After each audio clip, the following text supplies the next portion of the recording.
Hi friends, ನಿನ್ನೆ ವಿಡಿಯೋದಲ್ಲಿ ನಿಮಗೆ ಅರ್ಥಿಂಗ್ದು ಕಂಪ್ಲೀಟ್ ವಿಡಿಯೋ ಮಾಡಿದೆ. ಅದರ ನೆಕ್ಸ್ಟ್ ಪಾರ್ಟು ಕೇಬ್ಲಿಂಗ್ದು ನಿಮಗೆ ತೋರಿಸ್ತೀನಿ. ಚೇಂಬರ್ಲಿ ಯಾವ ರೀತಿ ಹಾಕೋದು ಅಂತ ಹೇಳಿದೆ. ನೀವು ನೋಡ್ಬೋದು, ನಾವು 25 ಸ್ಕ್ವೇರ್ ಕೇಬಲ್ನ ಯೂಸ್ ಮಾಡ್ತಾಯಿದ್ದೀವಿ.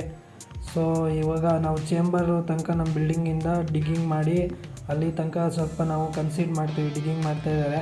ಸೊ ಇವಾಗ ನಮ್ಮದು ಇದು ಬಂದು ಚೇಂಬರು. ಈ ಚೇಂಬರಿಂದನೇ ನಮ್ಮದು ಬಸ್ ಬಾರ್ ಬಾಕ್ಸ್ ಹತ್ರ ಹೋಗುತ್ತೆ ಮೈನ್ ಕರೆಂಟು. ಇವಾಗ ಈ ಬರ್ತಾ ಇರೋ ಲೇಔಟಲ್ಲೆಲ್ಲ ಇದೇ ಥರ ಸಿಸ್ಟಮ್ಮೇ ಇರೋದು. ಚೇಂಬರಿಂದ ಚೇಂಬರ್ಗೆ ಕೇಬ್ಲಿಂಗ್ ಮಾಡ್ಕೊಂಡು ಹೋಗಬೇಕು. ಸೊ ಇದೊಂದು ಈಸಿ ಅಂತಲೇ ಹೇಳ್ಬೋದು. ಸೊ ಇವಾಗ ನೋಡ್ಬೋದು, ಆ ಚೇಂಬರಿಂದ ಈ ಚೇಂಬರ್ಗೆ ಬರುತ್ತೆ. ಸೊ ಇಲ್ಲಿಂದ ಒಂದು 3 ಚೇಂಬರ್ ಇದೆ. ಇವಾಗ ನಿಮ್ಮ ಫಸ್ಟ್ ಚೇಂಬರು, ಇದು ಸೆಕೆಂಡ್ ಚೇಂಬರು. ಈ ಚೇಂಬರಿಂದ ಬಂದು ನೀವು ನೋಡ್ಬೋದು, ಕೆಳಗಡೆ ಒಂದು ಪೈಪ್ ಇದೆ, ರೈಟಿಗೆ ಒಂದು ಪೈಪ್ ಇದೆಯಲ್ಲ, ಆ ಪೈಪಲ್ಲಿ ನಮ್ಮದು ಕೇಬಲ್ ಹೋಗುತ್ತೆ. ಸೊ ಅಲ್ಲಿಂದ ಡೈರೆಕ್ಟಾಗಿ ಬಂದುಬಿಟ್ಟು, ಸೊ ಇಲ್ಲೊಂದು ಚೇಂಬರ್ ನಿಮ್ಗೆ ಕಾಣುತ್ತೆ ನೋಡಿ, ಇದು ಕ್ಲೋಸ್ ಆಗಿದೆ, ಇದು ಇವಾಗ ಓಪನ್ ಮಾಡ್ತೀವಿ. ಈ ಚೇಂಬರ್ಗೆ ಬರುತ್ತೆ. ಈ ಚೇಂಬರಿಂದ ನೆಕ್ಸ್ಟು ಇನ್ನೊಂದು ಬಸ್ ಬಾರ್ ಪ್ಯಾನಲ್ ಇದೆಯಲ್ಲ, ಈ ಬಸ್ ಬಾರ್ ಪ್ಯಾನಲ್ ಕೆಳಗಡೆ ಇನ್ನೊಂದು ಚೇಂಬರ್ ಇದೆ, ಇಲ್ಲಿ ಓಪನ್ ಮಾಡಿದ್ದೀವಿ ನೋಡಿ, ಈ ಚೇಂಬರ್ಗೆ ಬರುತ್ತೆ. ಇವಾಗ ಏನಂದರೆ ಬರ್ತಾ ಇರೋ ಲೇಔಟಲ್ಲೆಲ್ಲ ಈ ರೀತಿಯಾದ ಸಿಸ್ಟಮ್ ಮಾಡಿರೋದ್ರಿಂದ ಕನೆಕ್ಟಿಂಗ್ ಮಾಡೋಕ್ಕೂ ಈಸಿ ಆಗುತ್ತೆ. ಸೊ ಕೇಬಲ್ ಹಾಕೋಕ್ಕೂ ಈಸಿ ಆಗುತ್ತೆ. ಮುಂಚೆ ಥರ ಕಂಬ ಹತ್ತಬೇಕು, ಫ್ಲವರ್ ಪಾಟ್ ಕಟ್ಟಬೇಕು ಅಂತ ಏನಿಲ್ಲ. ಇಲ್ಲಿ ನೋಡ್ಬೋದು, ಈ ಥರ ಬಸ್ ಬಾರ್ಗಳನ್ನ ಲೇಔಟ್ಗಳಲ್ಲಿ ರೆಡಿ ಮಾಡಿಟ್ಟಿರ್ತಾರೆ.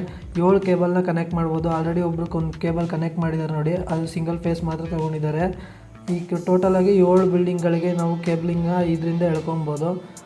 ಇಲ್ಲಿ ತನಕ ನಾವು ಕೇಬಲ್ ತಂದ್ಕೊಂಡ್ರೆ ಇದಕ್ಕೆ ನಾವು ಕನೆಕ್ಟ್ ಮಾಡಿಕೊಂಡು ಮನೆಗೆ ಸಪ್ಲೈ ಕೊಡೋದು ತುಂಬ ಈಸಿ ಆಗುತ್ತೆ. ಸೊ ಇವಾಗ ನಾವು ಕೇಬಲ್ನ ರೆಡಿ ಮಾಡ್ಕೊಳ್ಳೋಣ. ಇವಾಗ ಈ ಥರ ಯಾರು ಹೊಸ ಎಲೆಕ್ಟ್ರಿಷಿಯನ್ಗಳು ನೋಡ್ತಾ ಇದ್ದರೆ ಇದನ್ನೊಂದು ನಾಲೆಡ್ಜ್ ಇಟ್ಕೊಳ್ಳಿ. ನೆಕ್ಸ್ಟ್ ನೀವು ಯಾವ್ದಾದ್ರು ಬಿಲ್ಡಿಂಗ್ ಹಿಡಿದಾಗ ಈ ಥರ ಇತ್ತು ಅಂದರೆ ನಿಮ್ಗೆ ವರ್ಕ್ ಮಾಡೋಕ್ಕೆ ಈಸಿ ಆಗುತ್ತೆ. ಸೊ ನಾವು ನೋಡ್ಬೋದು, ಇವಾಗ ಕೇಬಲ್ನ ರೆಡಿ ಮಾಡ್ಕೊಂಡಿದ್ದೀವಿ. ಫ್ರಂಟಲ್ಲಿ ಟೇಪ್ ಹಾಕಿದ್ದೀವಿ, ಯಾಕಂದರೆ ಈಸಿಯಾಗಿ ಹೋಗಲಿ ಅಂತ ಮುಂದೆ. ಹಾಗೆಯೇ ನಾವು ಕೇಬಲ್ ಬಂಡಲನ್ನು ಸ್ವಲ್ಪ ದೂರ ಇಟ್ಟಿದ್ದೀವಿ, ಯಾಕಂದರೆ ಕೇಬಲ್ಲು ಸುಕ್ಕಾಗಬಾರ್ದು, ನೀಟಾಗಿ ಸ್ಟ್ರೈಟಾಗಿ ಹೋಗಲಿ ಅಂತ.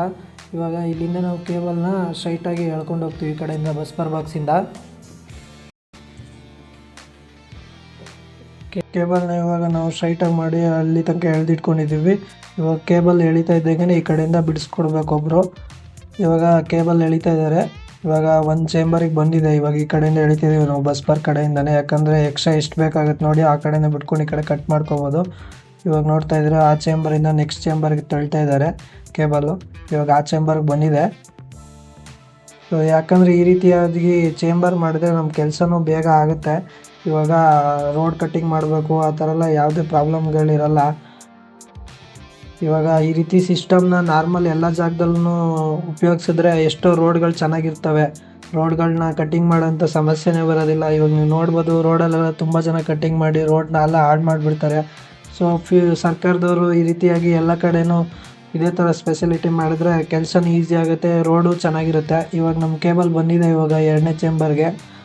ಸೊ ಇವಾಗ ಅಲ್ಲಿಂದ ಎಳ್ಕೊಂಡು ನೆಕ್ಸ್ಟು ನಮ್ಮ ಬಿಲ್ಡಿಂಗ್ ಹತ್ರ ಹೋಗುತ್ತೆ. ಇವಾಗ ನೋಡ್ಬೋದು, ಈ ಚೇಂಬರಲ್ಲಿ ಬಂದಿದೆ ನೋಡಿ, ಕೇಬಲ್ ಕಾಣ್ತಾ ಇದೆ. ಬಸ್ ಬಾರ್ ಬಾಕ್ಸಿಂದ ಬಂದಿರೋ ಚೇಂಬರ್ ಇದು. ಈ ಚೇಂಬರಿಂದ ನಾವು ಈ ಕಡೆಯಿಂದ ಹಾಕಿರೋದು. ಇಲ್ಲಿ ನಮಗೆ ಎಷ್ಟು ಬೇಕೋ ಅಷ್ಟಕ್ಕೆ ನಾವು ಕೇಬಲ್ನ ಕಟ್ ಮಾಡ್ಕೋತೀವಿ. ಇಷ್ಟು ಕೇಬಲ್ ಉಳಿದಿದೆ ನಮಗೆ. ಇದು ನೆಕ್ಸ್ಟ್ ಇನ್ನೊಂದು ಬಿಲ್ಡಿಂಗ್ ಬೇಕು ಅಂತ ಎರಡರದ್ದು ಸೇರಿ ತರಿಸಿರೋದು. ಸೊ ಇವಾಗ ನೋಡಿ, ಈ ಚೇಂಬರಲ್ಲಿ ನಮ್ಮ ಕೇಬಲ್ ಬಂದಿದೆ. ಈ ಕಡೆಯಿಂದ ಇಲ್ಲಿಂದ ಈ ಚೇಂಬರಿಂದ ನೆಕ್ಸ್ಟು ನಮ್ಮ ಬಿಲ್ಡಿಂಗಿಗೆ ಹೋಗುತ್ತೆ. ಸೊ ನಾವೇನು ಇಲ್ಲಿ ಬಂದಿದೆ, ಇಲ್ಲಿಂದ ಡಿಗ್ ಮಾಡಿದ್ದೀವಲ್ಲ, ಇಲ್ಲಿ ನಾವು ಪೈಪ್ನ ಯೂಸ್ ಮಾಡ್ತಾಯಿದ್ದೀವಿ. ಯಾಕಂದರೆ UG ಕೇಬಲ್, ಅಂಡರ್ಗ್ರೌಂಡ್ ಕೇಬಲ್ನ ಹಂಗೆ ಕೂಡ ಹಾಕ್ಬೋದು, ಬಟ್ ಅದು ಸೇಫ್ಟಿ ಅಲ್ಲ. ಯಾವತ್ತೂ ಪೈಪ್ನ ಯೂಸ್ ಮಾಡಿ. ನಾವು 1.5 ಇಂಚ್ ಪೈಪ್ನ ಯೂಸ್ ಮಾಡಿದ್ದೀವಿ. ಇವಾಗ ಇದಾಗಿತ್ತು ಇವತ್ತಿನ ವಿಡಿಯೋ. ನೀವು ನೋಡಿರ್ಬೋದು, ನಮ್ಮ ಕೇಬಲ್ಲು ಬಂದಿದೆ. ಈ ವಿಡಿಯೋ ಇಷ್ಟ ಆದರೆ ಲೈಕ್ ಮಾಡಿ, ಹಾಗೆ ಎಲೆಕ್ಟ್ರಿಕಲ್ ಅಪ್ಡೇಟ್ಸ್ಗಾಗಿ, ಎಲೆಕ್ಟ್ರಿಕಲ್ ಮಾಹಿತಿಗಾಗಿ ಈ ಚಾನಲ್ನ ಸಬ್ಸ್ಕ್ರೈಬ್ ಮಾಡಿ.